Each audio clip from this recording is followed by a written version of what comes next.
I will seek my reward from Allah. His son did so and was martyred. Salah too went forth in the battle and was martyred.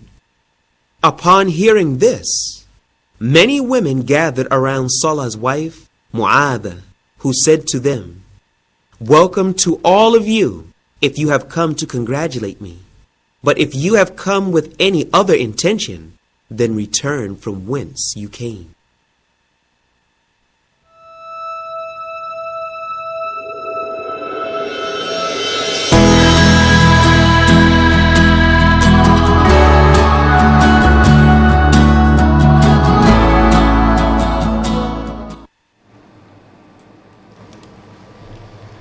Bismillahir Rahmanir Rahim. Assalamu alaikum wa rahmatullahi wa barakatuh, brothers and sisters. Welcome to the show, The Real Me. I'm Abbas, and today, Alhamdulillah, I've been joined by my long lost co-host, Michelle. Assalamu alaikum. Wa alaikum salam. I'm back.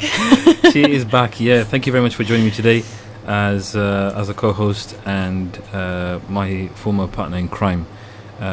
So, inshallah, today we'll be talking about the BBC auditions, BBC Cambridge auditions that happened on Saturday, which Salam Radio was part of.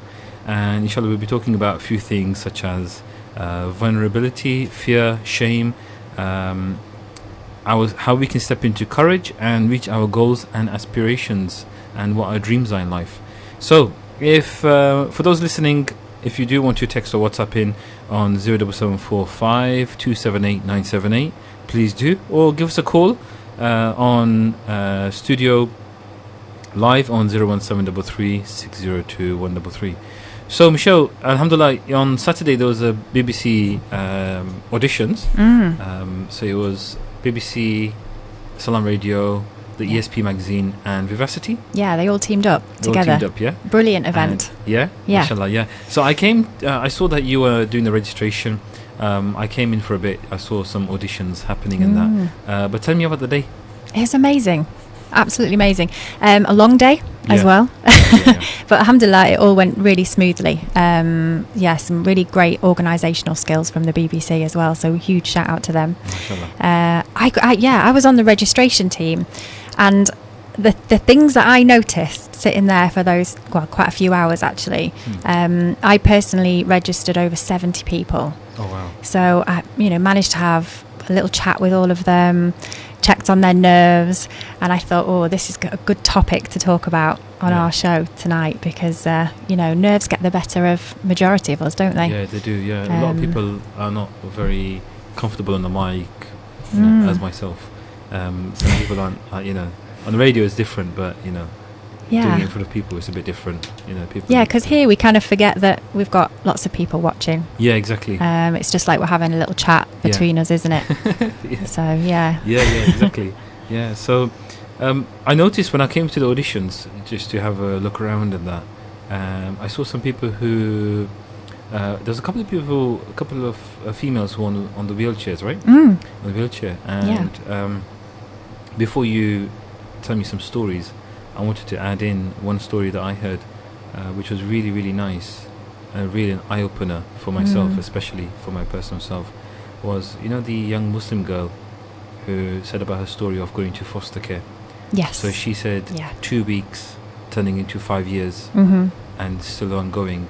Yeah. And she was introduced to this family, and the mum of the family, she's the young Muslim girl said the mum of the family didn't look at the wheelchair, she looked at me. Yes, that was powerful, wasn't it? That was a big powerful thing. Yeah, it was a real poignant moment actually. Definitely. I felt that in the room because I was in there when she was speaking. I just couldn't believe the amount of confidence that she had. But she said that the lady didn't look at the wheelchair, she looked at herself, and she took a tour of the house, and she really, bear in mind that this family was an English family, a white English family, right? So that gave me such a big lesson. And I think a lot of people, as well as myself, sometimes find that, when we want answers from God, when we say, "Oh Allah, give me the answer to this, I'm stuck, help me," He will help you through people that you wouldn't imagine. Yeah. And they don't necessarily have to be Muslim either. Absolutely. You might get answers from people who He has chosen. No, yeah, we I have agree, chosen. 100%. Yeah? Yes. And yeah. it could be from people that we may not even be really, really fond of. Mm. And then we think, oh my God, wait a minute, I'm not that keen on that person, but that We person get a bit of a gave me- check, don't we, Yes, on ourselves? we do, yeah. And it kind of Yeah. pushes us back to the ground. And that's something that I've learned personally in my life. When I've asked Allah for help in something, I've got answers from people that may not even be Muslim.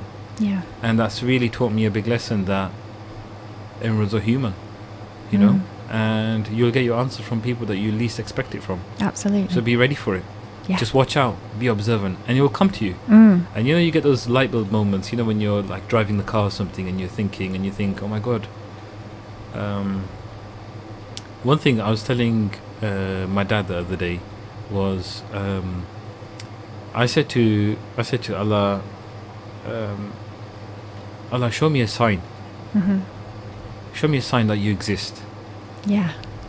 And it was about a week or two later, when I was at work, I looked at my hands, and you see that you know when you look at your hand, if you look at your right hand, you know how Allah is spelled in Arabic, the alif Yeah. being the little finger, and then the lam, and then the hair being the Yeah. thumb. Yeah. I've never been Yeah. explained that before. That's Yeah. amazing. And if you look in Google, if you type in Allah and you look at images, it will show you the same thing. And I was amazed by it, and I said to my dad, just suddenly, I was not thinking of anything, I was doing my work. Yeah. And suddenly I looked at my hand and I saw that. And nothing I saw was that if you look at your left palm, you see, if you know the Arabic numerals, this over here, this line over here is a 1, Yep. and this is an 8, an upside down V. Ah. That's 18.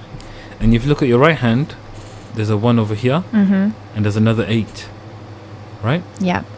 So 18 and so just a moment. What did I do? 1 and 8. Everybody at home now is looking at their palms of their hands. Yeah, exactly. Yeah. So what was it? So no, it was. Sorry, my mistake. The left hand is 8 and then a 1. If you look at it, so it's an upside down V, which is an 8 in Arabic, and then it's a 1, 81, not Okay. 18, 81 and 18. So 81 and 18 made 99, and 99 names of God. Wow. So I said to my dad, what if we do it the other way? So we do it from my right hand to left hand. So same thing, if you look at it, it's 81 and 18. Okay. So 99 names of God. So it's just amazing. I looked at that and I thought, wow. And I thought to myself, God is within us. Yes.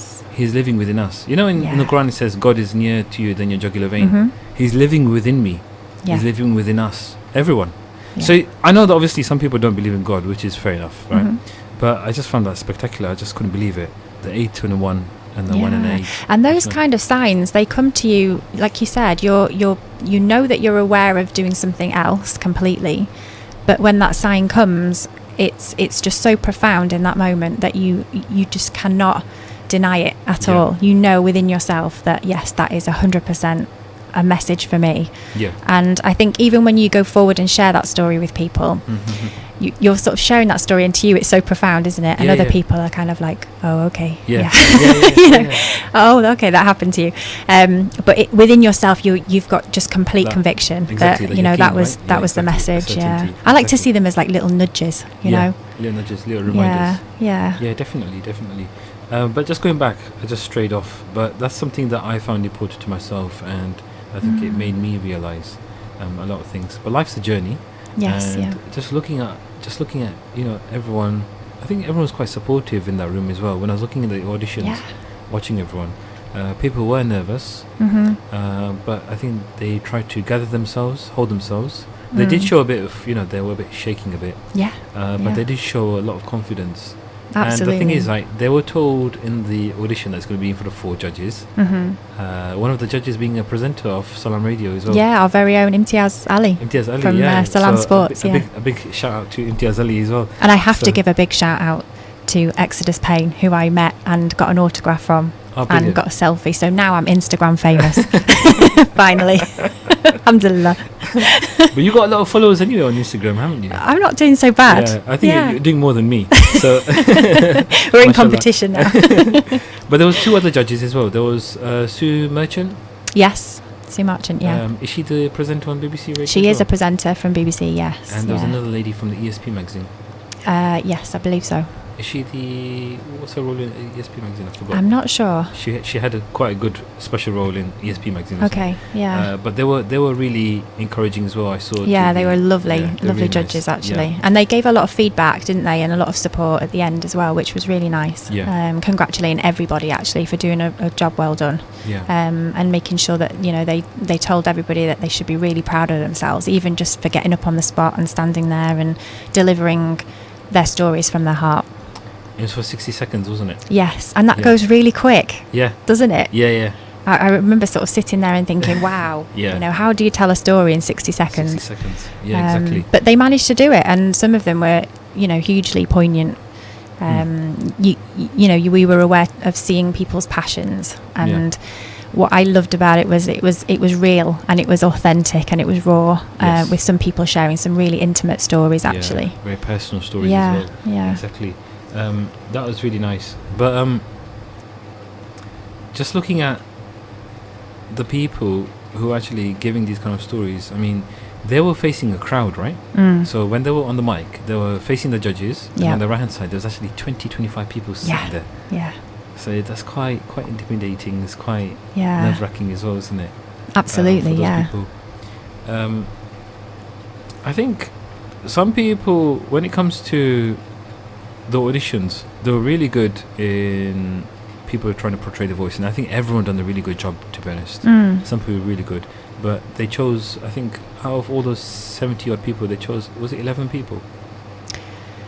I'm not sure how many it was in the end. I thought it was less. Was it less than I think that? it was 6 on the second group and 5 okay. from the first Yes, group. yeah, So because think I it's only 11. went in for the last Yeah, group. I saw you so- popping in and out. Yeah. So I was actually watching from the viewing room upstairs for a little while, okay, and okay.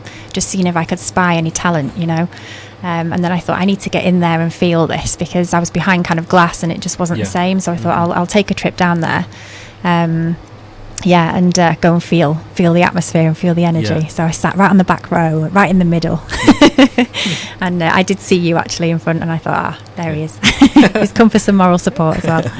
Yeah. But it's really nice to see. But there was people from all different kinds of background, right? Yeah, absolutely. And some really, there was one guy who talked about, I didn't miss it, but I know you told me about some guy who was involved in dinosaur teeth. Oh my goodness! Like, where does that even come from? Amir was with me, and we said, let's go and interview some people and find out, some stories from people before they go and do their audition. Yeah. And we interviewed a guy called Crispin, and I think it was either his brother or his friend Kit. So if you two are listening, you really blew us away, actually. But yeah, we were interviewing them, and he said, I don't really listen to the radio much at the moment. He said, but I used to have a job where I listened to the radio all the time. So obviously we were like, what kind of job did you do where you listen to the radio? Yeah. And he said, I was a dinosaur dentist. And I'd literally just stopped filming on the Instagram social media, and I was like, no, I can't miss this opportunity, to kind of film somebody who's a dinosaur dentist. I mean, how often do you meet one of those in your lifetime? Yeah, exactly. And thank goodness I've done it, but before I'm 60. Yeah, Amazing. exactly. But yeah, he actually looked after dinosaur fossils and teeth, and cleaned them, and polished them up and preserved them. So yeah, it was really interesting. But the highlight of my day, apart from obviously my autograph, which we'll mention again. With Exodus, right? Yeah. What does he actually do? He's a rap artist. He's a rap artist. Yeah, Who and does I've he- listened to a couple of his tracks, actually. He's very Okay. good, mashallah. Does he live in Peterborough? He is. He's a local He's a legend. Local legend, I'm yeah? surprised you don't know about him. Yeah. There's a lot of talent out there, but it's just about, when you think, oh my God, I didn't know about that. Yeah. It's about when you talk about things, when you network and you think... Absolutely. And Yeah. networking is key, isn't it? And I Yeah. met so many people at the weekend. And what lots of people that you would class as normal people from the local area, just outside of Peterborough as well, and they've got so many stories to tell. We've got Yeah. so much to learn from people. Yeah. So much. Definitely. Yeah, so even just having little conversations with people, you can just glean so much information, and Yeah. information that can really help you going forward with your own self-development. Definitely. Yeah. I personally love that because when you talk to other people, you see life from their perspective, Mm. and also you see problems from their perspective as well. Yeah, absolutely. It's amazing. And it's a shock sometimes, isn't it? Because you're like, Definitely. I haven't thought about that. I Yeah, thought I was quite exactly. open-minded, but actually, And then you think, I know, it's amazing. Yeah. I love doing that personally. I like talking to different people, especially when it comes to sometimes coping with different problems as well. Like the first show, the very first show I done on The Real Me was losing a loved one. That's right. And that was because I want you to see what it's like losing a close one, a very dear and close one, and how you cope with that. Yeah. Sometimes it's really difficult because some people from different nature, depending on what nature and what character you are, sometimes it hurts a lot. Yeah. And coping with it is really difficult. Yeah. But putting yourself in someone else's shoes. But how did you feel when you were watching from the audience? Did you ever think how it would be if you went up? Because it's so easy. Because mentally we're looking at others performing. We don't feel anything. But when you're actually going up there, right, and you're performing, you're in a different mindset. Yeah. Right? Yeah, absolutely. Yeah. I saw one guy, he went to perform. He was in front of me. And he was sitting next to a lady. And when he went, the lady said to him, "Oh, good luck." And he just acknowledged it. But he was so focused into, "Oh my God, it's me now." You forget actually what's going on. Everything else goes blank around you. Yeah. Yeah. And it happens to us sometimes. Have you noticed sometimes when you buy a car, let's say I buy a Honda Civic, okay? Okay, good choice. Yeah, Honda Civic. Yeah, reliable cars, yeah. I'd like a bit better car. Can we have a bit of a better car? If Honda are listening, contact me. We can sort something out. Lots of other brands available. Toyota are going to be like, why didn't you say our name? But anyway, I think they've got enough branding as it is. Yeah. But let's say I went for a Honda Civic. You know, naturally or mentally, I'll be looking out for all the Honda Civics in Peterborough. Yeah, and don't you spot so much more? So many. You're like, there's one. There's one. You become more conscious of it. Yeah, absolutely. How about sometimes, you know what, actually, what I didn't realise was that when I entered the room, I didn't realise the ceiling, and there's a window up there. Yes. Yeah, I've noticed that only because I open it every day. Yeah, but how many shows I've done and I didn't realise? Let me tell you this. I noticed this yesterday, and I've been coming to this studio, for a few months now. Yeah. I noticed the mural on the wall opposite Faizan Medina. Yeah. You've seen that, obviously. It's on the huge wall, on the wall. I'd never noticed it until yesterday. Yeah. How crazy is that? And I've been driving past it, for a few months and never noticed it. So it just shows you that we haven't got our eyes fully open all the time, and because we're in a society right now that we're just busy constantly, and we're always thinking about the next thing that we've got to do. Our heads are full. We're not taking in the smaller details, the bigger details clearly for me, but the smaller details in life, we're missing so much. Which I think it's important to take time out to slow down. Get some reflection time, meditation, being mindful about the things that we do, the small things that we do, so that we can become a little bit more aware. Yeah. Yeah. I mean, you can try it for those listening at home. You can try it at home as well. When you're just staring at the wall and you're conscious even on the paint, you notice how many little holes there are in the wall. Yeah. And that, you might think, oh, wait a minute, I think I need to repaint the wall. It's true though, isn't it? I've got a patch on my ceiling that I know is like not painted properly, and every time I sit down at night I'm like, that ceiling is driving me insane. Yeah. Well, it's the same about the car, and I don't want people to get obsessed about it, but when you just stand outside your car, just look at your car. Yeah. You notice sometimes there's small scratches. Yeah, I do. Think, I notice where did that come from? I've got a bit OCD. Yeah. So every little tiny scratch I'm like rubbing it. Is that scratch or is it just dirt? But that can cause an argument between husband and wife, because the husband might say, I think my wife done it. The wife might go, oh, my husband done it. It sounds like you're talking from experience. Where did that scratch come from? Yeah, it's not me. And it might be the kid, and the kid might be going, oh, I think this isn't time for me to work at the living room. Headphones on, iPad on. They might be cursing me. Why did you have to mention that in the show? Sorry, Zainab. We've not given Zainab a shout out for a long time. Oh, yeah, of course. Yes. She mentioned to me last time, stop mentioning my name on the show. I was like, all right then. It was Michelle. Blame Michelle. I've just noticed on Facebook we've got a couple of messages come up here. Julie Blake says, yay, the Dream Team. Dream Team. Yeah, Dream Team. Yeah, Dream Team. Fist bump. And she's also sent a message saying, compassion isn't about religion, it's about having a huge heart. Every religion, every person still living together on the same planet. God, Allah, or just pure love. Definitely. What a beautiful totally message. agree. Yeah, thank you so much for the Mashallah. comment. Thank you, That's Julie. a lovely comment, yeah. I would totally agree. I mean, the thing is that life's a journey, right? And Alhamdulillah, you know, I should say I'm thankful that I was being brought up in the religion itself. But other people may be saying Alhamdulillah as well, or thank you to a being. So it doesn't matter about a religion. Some people don't believe in a God, and that's their journey. Yes, yeah. Right? It's your journey. It's what you believe in. But something that we should respect of. You Absolutely, know? yeah. I respect all those around me. I should respect everyone around me. You know, whatever thoughts I have, I'll keep it to myself. Sometimes it's not. Maybe you shouldn't share some things. Keep things to yourself because it's your thinking. It's so easy to judge. But I always look at people and I think they may not believe in a God. They may be atheist, but that's fine. They've got good morals. That's the main thing, right? And that's what religion is about, right? If you look deep into religion. I know sometimes when people go into religion, they can sometimes get a bit blown off and we start going to talking about things which is not relevant, you know? But the main thing is that you realize that everyone's a human being. And the respect and love is definitely key. And if you show that, that is open-mindedness, isn't it? Yeah, You know? for sure. And for those Muslims out there who love dawah, right? They'll know that dawah is from their actions. Whatever you naturally show. People don't ask what religion, because a lot of people with that bearded people, like beard is a fashion now, right? Now, obviously within Islam, a lot of people have this, long beard and a bit more than, like a fist length. But obviously some, people from other religions, or even you may be atheist, not believe in God, but it's a fashion, so you can't really tell who's Muslim or not. That's it. But at the end of the day, your dawah, you're actually propagating Islam or propagating Christianity, Judaism, Hinduism, and all the religions out there. It's from your character. People are not going to see what your religion is. It's going to see how you are. And that's the beauty of life, though, isn't it? It's a journey throughout life. And I saw that journey through other people when I listened to the audition.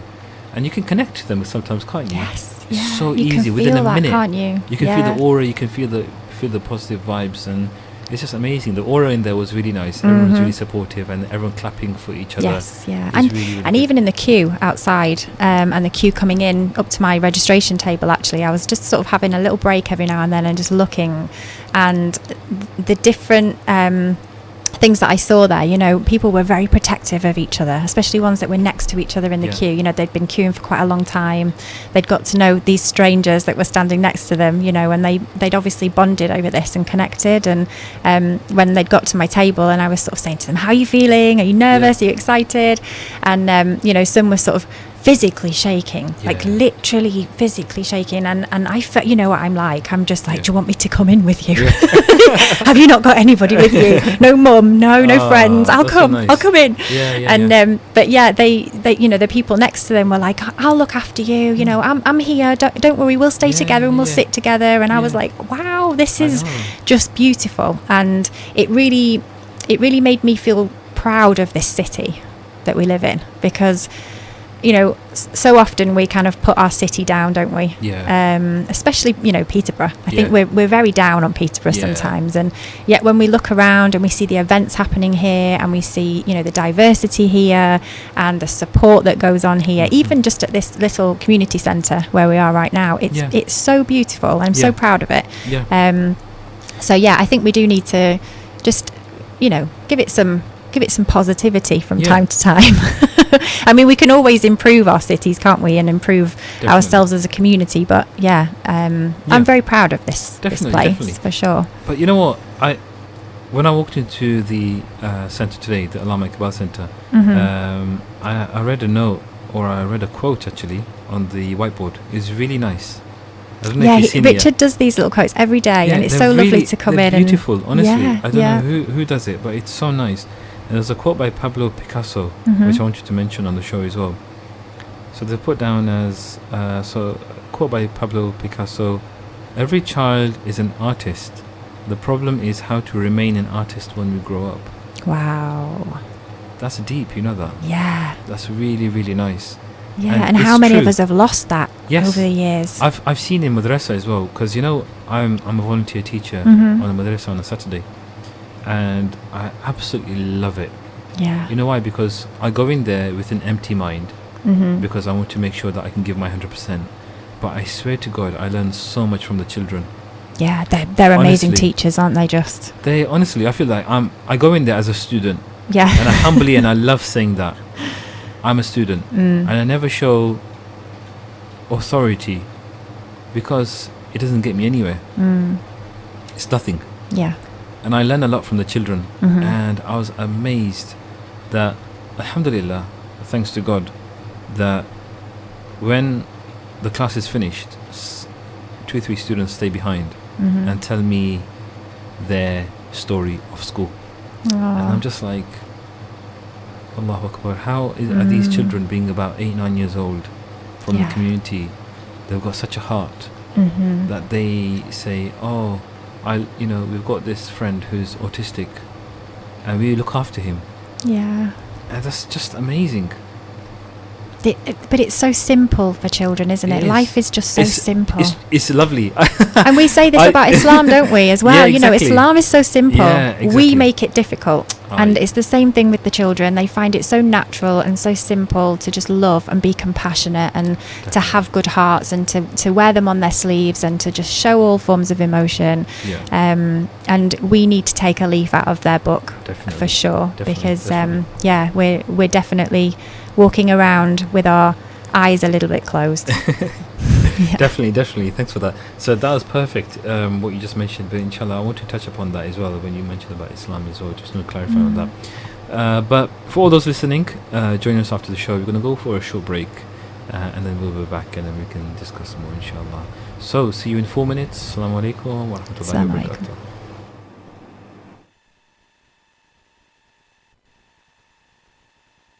Stay tuned to Salam Radio after this short ad break.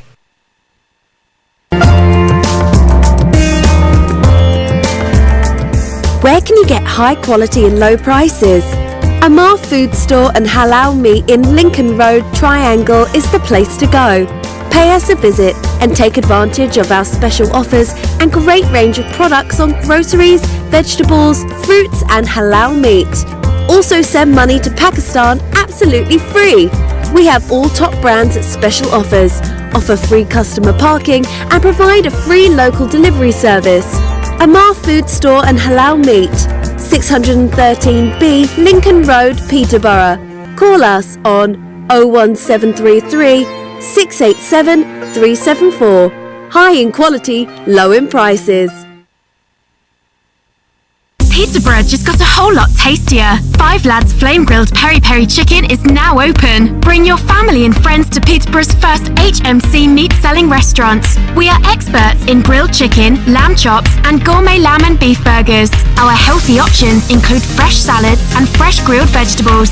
Fresh, clean and healthy grilled food with 4 different flavours. Lemon and herb, medium, hot and extra hot. 5-star hygiene rating. Eat in, order and collect or order for delivery on Deliveroo. Follow 5 Lads Peterborough on Facebook and Instagram 5 Lads. 15 Cowgate, Peterborough, PE1 1LZ. Call 01733 56 22 87. Open 7 days a week, 12 to 11 p.m. Al Murad Tiles. With over 70 stores nationwide, we are now open in Peterborough. Up to 50% discount offers now on. Largest selection of tiles. Full bathroom suites from only £189. Paint, LED lighting, laminate flooring from only £7.99. Over 1,000 designs of wallpaper in stock. We have everything you need. Come and visit us at 193 Fengate, Peterborough, PE1 5BH, or call us on 01733 34 58 47. Al Murad Tiles, now open. Had a car accident or an accident at work? Accident specialists are experts in no-win, no-fee accident claims. Leave the hassle to us. Our multilingual settlement experts will manage the entire claims process on your behalf, with nothing to pay up front. We provide services such as credit hire, taxi vehicles, recovery, storage and much more. For full details on our range of services and a free consultation, call us on 01733 555 774 or visit our office at 249 Lincoln Road opposite the NatWest Bank. Accident specialists. Start your successful claim today. There's a million choices available for dining out in Leeds. But if you want something special, there's only one name to remember. Mumtaz Leeds. Relax in our newly refurbished Riverside restaurant. Enjoy exquisite home cooking from our brand new menu. Upgrade to the Mumtaz Leeds experience. And the price? Well, we're better value than ever before. Mumtaz Leeds, Chadwick Street, Leeds, LS10 1PJ. Call 0113 242 4211. Free car parking available.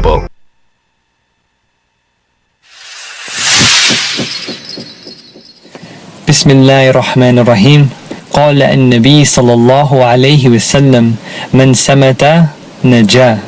He who remains silent is successful. Broadcasting 24 hours a day, 365 days a year. This is Salaam Radio. Bismillahir Rahmanir Rahim. Assalamu alaikum wa rahmatullahi wa barakatuh, and welcome back to the show, The Real Me. Today we covered off the first half by talking about Saturday's event, the BBC Cambridgeshire auditions, which Salaam Radio took part in, especially Michelle, helping with the registration, and Brother Amir Suleiman as well, and also our very own Salaam Radio presenter, Brother Imtiaz Ali. A second shout out to you as well. We're getting all the shout outs out today, aren't we? For being one of the judges. If anybody else would like one, you can text or WhatsApp in. Yeah, I think call the everyone's a bit studio. shy, aren't they? I think they're a bit shy on with their shout outs, and I think maybe they don't want their names to be mentioned. So, but not a problem. And we're going to be talking about a little bit about vulnerability, fear, and shame, and as well as into courage, our goals and aspirations, and our dreams in life. So, Michelle, I want to just shine upon what you had. You wanted to mention something about fear. So if you can go for it. Yeah, fear. We don't do topics lightly, do we? Yeah. And fear is something that we all have suffered with at some point in our lives, you know, and it doesn't discriminate, does it? It's kind of like we feel fear as a child, we feel fear growing up, we feel fear as adults. It's that thing that never goes away. No matter how old you are, no matter how much experience you've got. I personally I've been having like a fight with fear for quite a number of years, actually. Fighting that demon. Yeah, like, you know, it's like going, I don't know, 20 rounds in the boxing ring. And yeah, it's something that I've kind of battled with and really tried to navigate, especially the last, you know, few years since I converted to the faith as well. But I saw a beautiful quote actually on Instagram, because you know I love Instagram, and it's by Khalil Gibran. I think I've pronounced that right. And I'll read it out to you. So it is said that before entering the sea, a river trembles with fear. She looks back at the path she has travelled, from the peaks of the mountains, the long winding road, crossing forests and villages. And in front of her, she sees an ocean so vast that to enter there seems nothing more than to disappear forever. But there is no other way. The river cannot go back. Nobody can go back. To go back is impossible in existence. The river needs to take the risk of entering the ocean, because only then will fear disappear, because that's where the river will know it's not about disappearing into the ocean, but of becoming the ocean. Wow. Yeah. That was really deep. That's amazing. I was trying to concentrate on the words over there. But obviously, you know, being on radio, you just kind of, you're two minds, you know what I mean? You can't be your natural self and, you know, show all these expressions. They say, everyone's watching. They're watching us. Yeah. But how amazing is that, you know? Yeah. Just that was really amazing. Yeah, this thing, whatever it is that we're so fearful of, is kind of in front of us, and we come up to this point where we're almost standing on a precipice. I think I saw something on social media, actually. I think it was Will Smith, and he did a post about he was sitting in an aeroplane about to do a parachute jump, and he said the worst place to be is literally on the edge. Yeah. Because you've not jumped, you've not decided to pull out. You're literally in that kind of, you know, that middle stage where you've got to make a decision and you can't kind of hold it back. You've just got to go. And then once you jump, it's exhilarating. It's amazing. But it's that period of time where you're on the ledge. that is like debilitating, isn't Yes. it? And you freeze and you go to pieces and all of that good stuff. But have you noticed when you fear something, when you actually go through that event that you're actually scared of, right? You actually find that you're stronger than you thought. Yeah, that's where the growth is, isn't it? That's how we're made, isn't it? Yeah, absolutely. It's quite hard to. Sorry for cutting off, but I remember for those of you who do want to actually view this video on YouTube, if you type in mindset shift, it's a lovely 4-minute video talking about. It's really, really nice. I watch it every now and then, and it's talking about destroying. It's hard to actually destroy yourself because we're made like that. We're very, very strong. We are really, really strong inside, and when we go through that turmoil or that calamity or that event where we're fearful of, really, really scared, it's actually not as bad. Yeah, it's so easy to say, but those people suffering from fear, anxiety, worry, it's hard to convince them.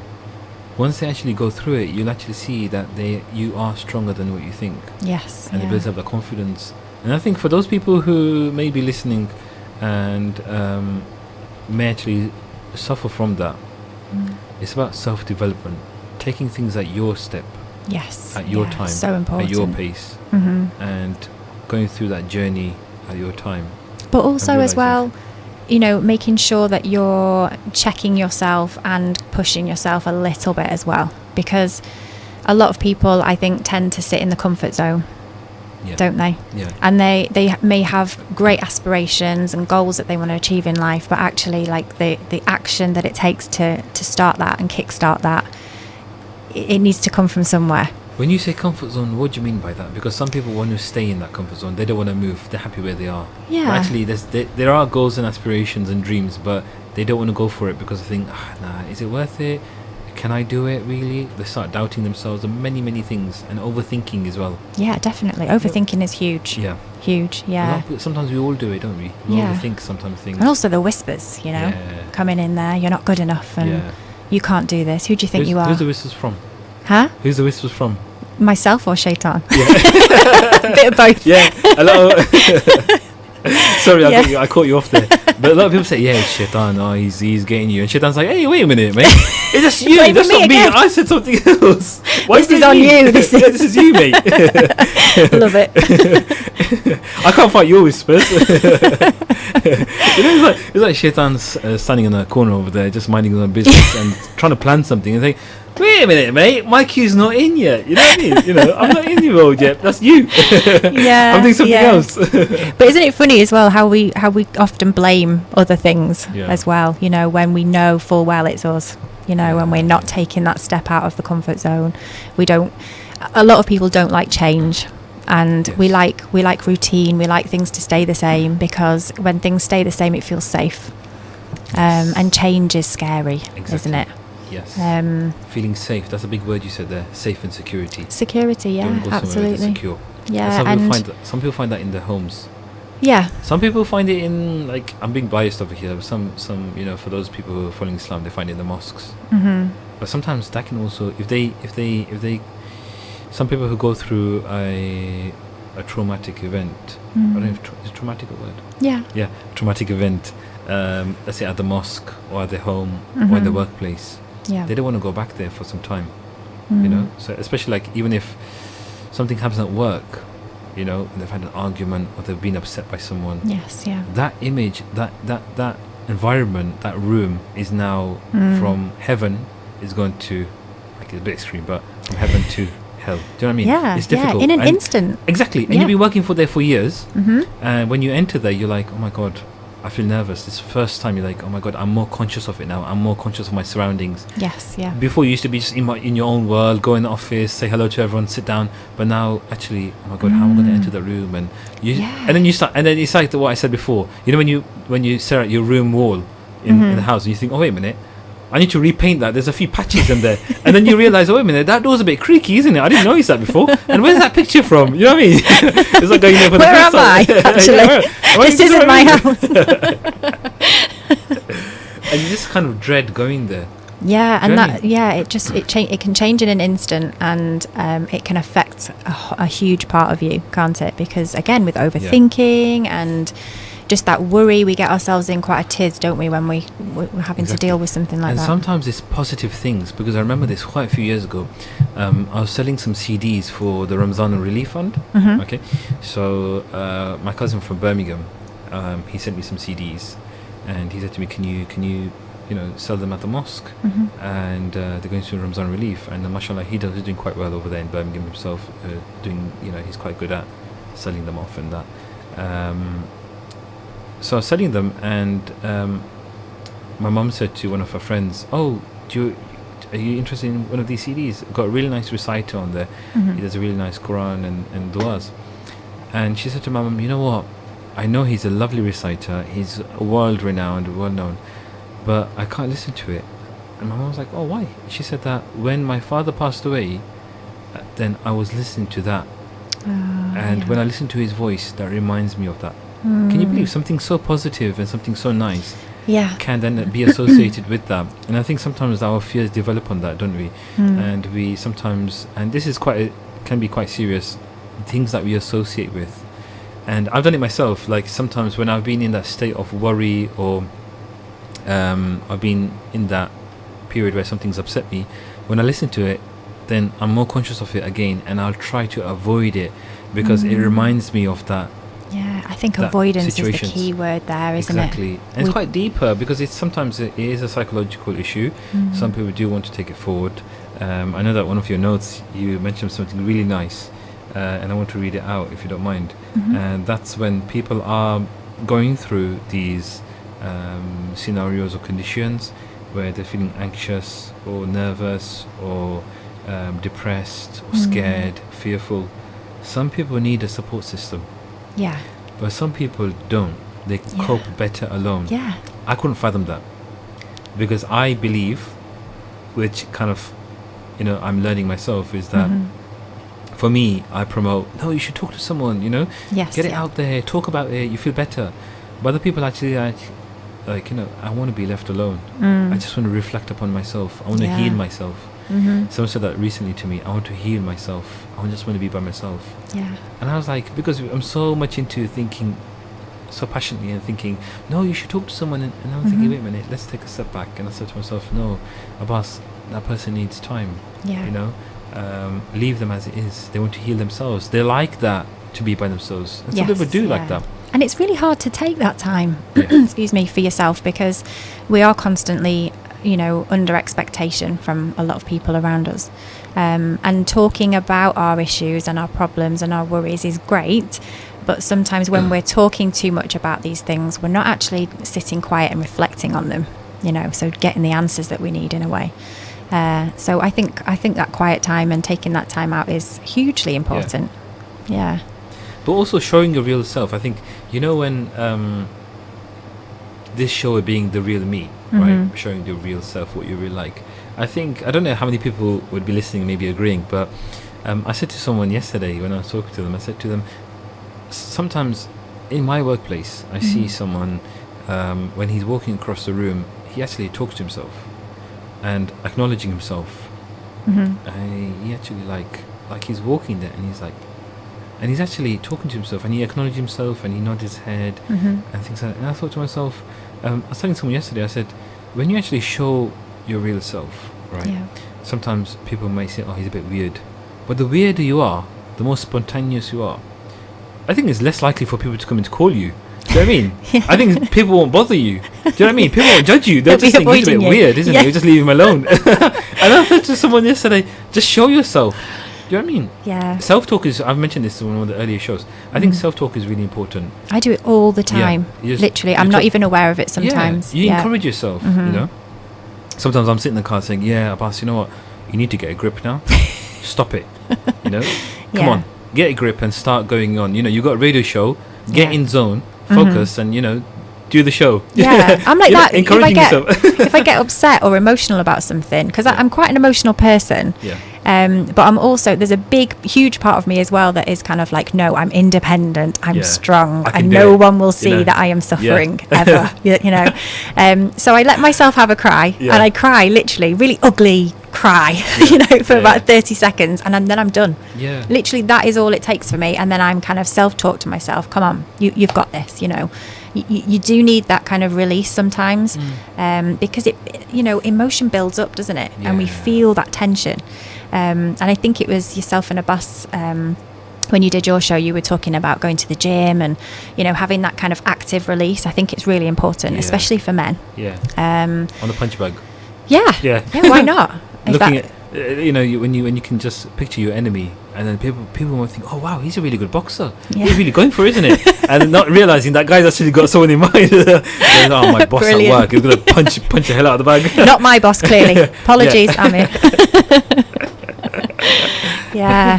But I do think it's good to have that outlet. I think we all need a way of doing that, and whether that's a physical outlet, whether that's, you know, talking to somebody that you confide in and you can trust, whether that's on your own reflecting and journaling out your thoughts. There's so many different ways and so many different coping strategies that we can use, and we saw that Saturday with people using different ways of dealing with their emotions and their anxieties, which was amazing to see. Really interesting. interesting. A funny moment. I mean, I know self-talk is good in the car and everything, but I mean, I don't want people to then start going in the car and going, yeah, come on, you can do it, and start waving in his hand. Especially when you're not aware of it, because I do it at work. I do it at work quite a lot. So when I'm learning something new, which has been quite often recently, I've been saying to people that I'm with, I'm sorry, I have to say this out loud, and I'm kind of like giving myself instructional demands, you know, like, oh, so we do this, we click this. You know, we press this here, and I have to say it out loud. When I was working in the school, one of the teachers was actually doing that. He was making a checklist. So he was talking to himself. So I was with him. I was assisting him because obviously, you know, when I was working in the school environment in the PE department, so I was one of the teachers saying, yeah, I've got this, I've got that, I want to get this, I want to get that. And he was in the storeroom, he was looking at all the equipment, I want to get that, I want to get that, I want to get that. Another teacher goes, "You right there? You talking to yourself?" And he just laughed it off. And he just like, I'm just trying to make a checklist. I'm just saying it out loud. You know. But it was really nice. I couldn't stop laughing because the way that they just took it so lightheartedly. It's really nice to see. I think I've mentioned this before, but my mum is terrible for this. So I've grown up with my mum just wandering around the house, giving me like a full commentary on what she's doing. Like, and I'll be in the living room and she's kind of like, I'm just going into the kitchen now. I'm just putting the kettle on now. So I've had that like background noise, and when she's quiet, I panic like mad. I'm like, what's happened to her? You know. And she's watching. Hi, Mum. But yeah, it's funny, isn't it? We all have our little quirks. Definitely. And we should be really accepting and understanding of all these little things that we have, because we're all unique. Exactly. It's quite lovely, really. And we've all got our dreams and aspirations. I think for me, for others it might be something small, but I mentioned to you before, and I mentioned to Brother Amir as well. For me, when I before I came on the radio, when I spoke to Amir, I hope he's listening, because it's a thanks to him as well. When I met him at the mosque, I said to him, "Oh, Amir, I recognize your voice." From Salam Radio. I'm from Salam Radio. A very distinct voice as well. MashaAllah, amazing voice. And especially when I said to you, it's now time for the Asr Azan. And that's our own brother Amir. So I recognize him from the shows and that. And he goes, and I just simply said to him, you know, I'd love to do a show on Salam Radio. And from that words, it was a dream for me, you know, to come on radio. And he's so supportive of that as well. He's you know, really he's straight in there to support anybody in the community, which is you know, commendable. And he said to me, he was really confident. He goes, you know, we're looking for people, and I'd love for you to come on the show. I was like, I said to him, nah, not me. You know, I'd love to do it. You did that whispering thing again, didn't you? Like, not me. I'm not good enough. I could never do that. I said, I've done a radio before. I don't even like going on the mic, you know, but I'd love to do it. He's now, come on, you know, let's try it, you know. And it came from a, you know, a pre-recorded show where Brother Qasim at that time, when he was the station manager, and I said to him, Qasim, you know what, let's do a recorded show first, because, you know, I'm not too sure how it will go in that. And I said, then you put it out and see how it goes, and then maybe we could do a live one and see how it goes. halfway through our show, he goes, "Listen, bro, sorry, I'm gonna cut you off. We're not doing this recording. I'm cancelling it. You're coming live next week." I'm like, wow, okay, brilliant. Yeah, I'm glad that you gave me. He's just like straight in there, just no, I'm not putting this recording out. No, I think you'll be good. And I was like, oh, alhamdulillah, really good. That's really good, because that probably just stretched you out of that comfort zone. Definitely. I think we've just had a text come through as well, just to. Let's have a check. Oh, it's Brother Amir. Yeah. He's listening. So he just texted in saying, "Salam guys, great show and good to have the dream team back together." The dream team. Yeah, the dream team. Yeah. So alhamdulillah, yeah. So we're going to have to start using that hashtag, you know that? The hashtag, the dream team, yeah. The dream team. It's not copyrighted, is it? We could copyright it, for sure. You're building a business initiative, aren't you? I am. Yeah. I am. Yeah. We've got to take that risk. We have to talk about this first, before we get any stakeholders involved. But yeah, I think a lot of people, they don't achieve their dreams, I don't think. And I think it's so easily said. You know, when you look at the motivation videos and you're like, you know what, they're big pop stars and they're big actors, they're so easy for them to say. But yeah, I'm saying it on the show right now, and I really believe in this, is that some people don't go for the dreams, but they don't even take the baby steps. So this for me, this was a big step for me to actually come on the Salam radio show. And a lot of people say to me, oh, you know, you're on the radio show. And I said, no. I said, you know what, why don't you come on as well? Like, nah, I can't do it. I said, no, if I can do it, you can do it. Yeah. What am I different to you? Yeah. The only thing is I have a passion for it. Follow that passion. And that's key, isn't it? Yeah. That passion. We've spoke about this before. Yeah, if definitely. you've got that passion inside, it has to be let out in some way. Exactly. Don't hold on to it. Exactly. And I've told you before, and I've told other people as well, that before I come to the show, I always have a small dua. I say, Allah, you know what? You know, this is my passion.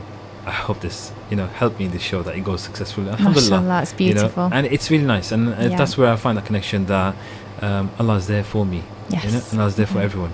But you know what? Take baby steps. It's so easy to say, but trust me, once you take that step, it's just a different ball game. And I had a period of time where, for the last kind of 9 or 10 months, I would say, I had certain circumstances in my life change, and it was a real tough time. And on the advice of somebody else, they said to me, just say yes to everything. There's my advice, just say yes to everything. And I was thinking, I was overthinking, obviously, thinking, I can't say yes to this, I can't say yes to that, maybe I could say maybe. And it's like, no, you need to say yes to absolutely everything that comes your way. And I was like, I'm going to go for this. I'm going to try it and see, maybe just for like a few days. But alhamdulillah, it's so powerful, because you find that opportunities come your way, and you're presented with something, and inside your body is literally shaking, because you're thinking, they're going to ask me this in a minute, and I'm going to have to say yes, and then worry about it later. Are you going to treat us to dinner tonight? You're like, yes. It's like that film. I think there's a Jim Carrey film, isn't there? A similar thing. The Yes Man, yeah. That's right. I think it worked. It worked for him really nicely, but it came to the point where I think he was overdoing it. Yeah. He wasn't looking at it realistically, but that's. The food and dinner's not included. Yeah. But no, it's been really profound for me, because I've stuck to it, and I've really followed through on certain things, and where I probably wouldn't have said yes, I have said yes, and it's led me into so many different things, even sitting in this chair right now, sitting here with you, doing this radio show, having this fantastic position that I've got here, meeting everybody at Salam Radio as well, and the wider community. Alhamdulillah, saying yes is the best thing to do. So if I could give one piece of advice to the listener right now, it would be, as from tomorrow, say yes to every opportunity that is presented to you. And obviously, don't blame me if. Don't blame. Just a little. You're gonna have a queue outside there. You said yes. Knocking on my door. But obviously, I'm sure you mean this. But just to clarify, is that something that obviously you're capable of? Something capable of, or as in that you can realistically do. Right? I mean, obviously, you wouldn't say yes to something that is not morally right as well, But also, even if you feel that this is beyond your capability, just say yes and worry about it later. Like, put the work in afterwards. So commit to something first. It's about taking that small step, isn't it? And saying yes to something is such a small baby step. Exactly. And then wherever that leads you, you prepare. You get organised for it. You fill your head with the knowledge that you need, and see. It might be an opportunity that you can't carry through. But at least you said yes in the beginning, and you've pushed yourself a little bit, just that one step further. And you find as well that one opportunity leads to another opportunity, to another opportunity. And the doors open. Yeah, and you find that actually once you felt stuck in your life maybe, or you felt like things weren't changing, or you felt like you were giving up with certain things in life, then that little baby step moving forward brings you out of where you're stuck. Yes. Yeah. Definitely. So I think it's important to push yourself for those and to myself as well. I tell myself, a lot of scholars say this, I tell myself before I tell others. Yeah. a lot of people say that. When scholars are lecturing, they say I advise myself before I advise you. But that's something that I'm going to use as well. That I tell myself as well as tell others, is that life is more than what you think. Yeah. You know, it is really YOLO. You only live once. Yeah. Right? And Absolutely. achieve what you can. Make a difference. I always say this to my missus. I'm going to have to mention this because I do, we have these chats. And I said to her, you know what? I'd love to be in a position where if I die, I want people to remember me for the good reasons. And I think everyone wants that as well. Yes, yeah. They want to be remembered for the good reasons. So then live it. Live it. And we don't know how much time we have left. Let's be honest. It can be taken from us in an instant. Exactly. But Julie's just put a beautiful comment on, actually, and I have to mention this before we go. Yeah. She says, baby steps can lead to climbing huge mountains. Definitely. How beautiful is that? Excellent. That is really, really and nice. It's so Thanks true, for isn't the it? comment. Those tiny little baby steps are what just marches us forward. Yeah, and who knows what we can achieve from just taking that first bit of action. Yeah. From sitting on the sofa at home to achieving wonderful, great things. Yeah, that's great. That is really great. Really nice comment. So thank you so much for that. Michelle, thank you for having me back. Yeah? It's been great. Thank you for coming on the show. Alhamdulillah, it's really, really helpful, and you're really great as a co-host. So Alhamdulillah, it really gets everything going. So InshaAllah, thank you all for listening, and join us next week, same time, same place. Assalamu alaikum wa rahmatullahi wa barakatuh. Assalamu alaikum. Stay tuned to Salam Radio after this short ad break. The masjid is a center of spirituality, education, and a social